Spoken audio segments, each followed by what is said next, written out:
جو حضور صلی اللہ علیہ وسلم کے اہل بیت ہیں، لیکن یاد رکھیں یہی اہل بیت نہیں ہے. شیعہ یہاں دھوکہ کھا جاتے ہیں. شیعہ سمجھتے ہیں کہ حضور صلی اللہ علیہ وسلم کے گھر والے اہل بیت صرف یہی لوگ ہیں، یعنی حضرت علی، حضرت فاطمہ، حضرت حسن، حضرت حسین اور حضور صلی اللہ علیہ وسلم. یہی اہل بیت نہیں ہے، یہ بھی اہل بیت ہیں. کیونکہ قرآن نے اہل بیت کس کو کہا ہے؟ قرآن نے اہل بیت کہا ہے حضور صلی اللہ علیہ وسلم کی بیویوں کو بھی. کس کو کہا ہے؟ یہ 22 پارے میں ہے. قرآن نے اہل بیت حضور صلی اللہ علیہ وسلم کی بیویوں کو کہا ہے.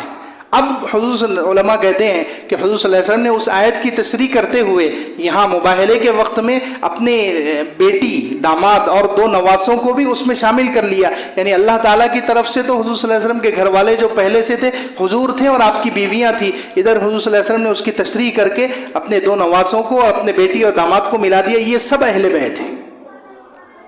لیکن شیعہ کیا کہتے ہیں کہ یہ اہل بیت صرف یہی لوگ ہیں، حضرت علی، حضرت فاطمہ، حضرت حسن، حضرت حسین. اور حضور صلی اللہ علیہ وسلم کی بیویوں کو نعوذ باللہ کافر کہتے ہیں.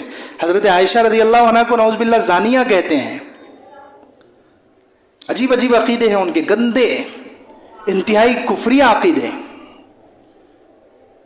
تو یاد رکھیں قرآن نے اہل بیت کہا ہے آپ صلی اللہ علیہ وسلم کی بیویوں کو. یہ قرآن پاک کی آیت میں ہے، انما یرید اللہ لیذھب عنکم الرجس اہل البیت ویطہرکم تطہیرا. یہ قرآن کی آیت ہے 22 پارے کی. اس میں اللہ تعالیٰ نے حضور صلی اللہ علیہ وسلم کی بیویوں کو اہل بیت کہا ہے کہ یہ آپ کے گھر والے ہیں. اور ظاہر سی بات ہے بیوی گھر والی ہوتی ہے نہیں ہوتی؟ یہ بیوقوفوں کو اتنی عقل نہیں ہے، بیویوں کو ہی گھر سے باہر نکال رہے ہیں. بیوی تو سبھی گھر والی، اردو میں بھی گھر والی بیوی کو کہا جاتا ہے نہیں کہا جاتا؟ کتنا عام سا لفظ ہے. قرآن نے بھی وہی کہا کہ بیوی آپ کی گھر والے ہیں، لیکن یہ جو ہے بیٹی، داماد اور نواسوں کو تو گھر والوں میں شامل کر رہے ہیں اور بیویوں کو گھر سے نکال رہے ہیں.